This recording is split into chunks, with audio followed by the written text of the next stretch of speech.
Pour ce nouvel escapark, réveil au cri du canard et du héron. Pour une balade au fil de l'eau, en Camargue bien sûr. On y va ?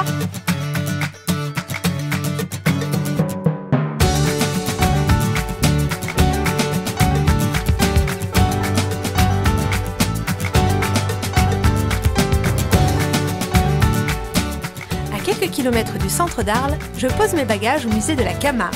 Bonjour Estelle, merci de nous accueillir.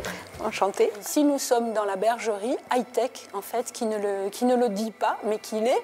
C'est-à-dire qu'elle a été rénovée du sol au plafond. Mais nous avons ici donc un bâtiment à basse consommation.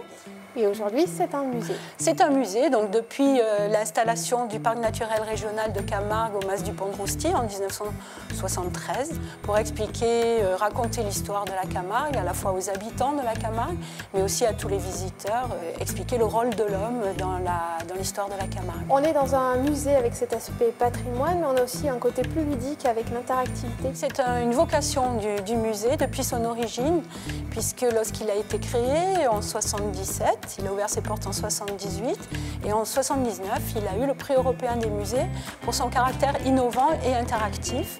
Il y avait déjà à l'époque des écrans. Nous avons voulu garder cet esprit-là et associer aux collections anciennes et à ce lieu aussi qui est patrimonial, les technologies actuelles. Et s'il est un personnage clé dans la culture camarguaise, c'est bien le gardien de taureau. Ici, c'est le gardien qui est devenu l'emblème masculin de ce territoire, avec bien sûr le cheval et le taureau qui sont ses outils. Le cheval, son outil de travail, et le taureau qui est l'objet de son travail. Et puis on peut, donc si on prend le sentier, aller jusqu'au marais même, où nous avons un observatoire, un petit sentier qui chemine dans les roselières, la cabane du gardien, la cabane du pêcheur. L'eau, du coup, a une importance capitale sur ce territoire. C'est la rencontre du Rhône avec la Méditerranée qui forme le delta.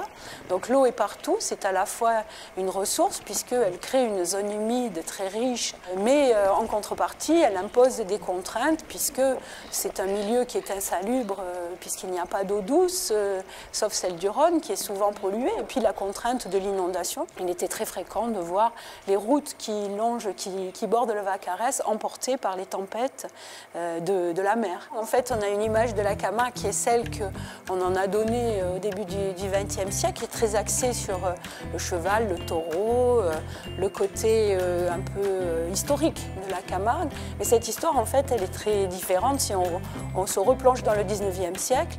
Aujourd'hui, l'artiste japonais Tadashi Kawamata en propose une vision nouvelle avec son œuvre Horizon. Ce parcours d'œuvres a vraiment cet objectif-là, c'est de montrer la Camargue autrement dans sa richesse pour ne pas la réduire au simple cliché.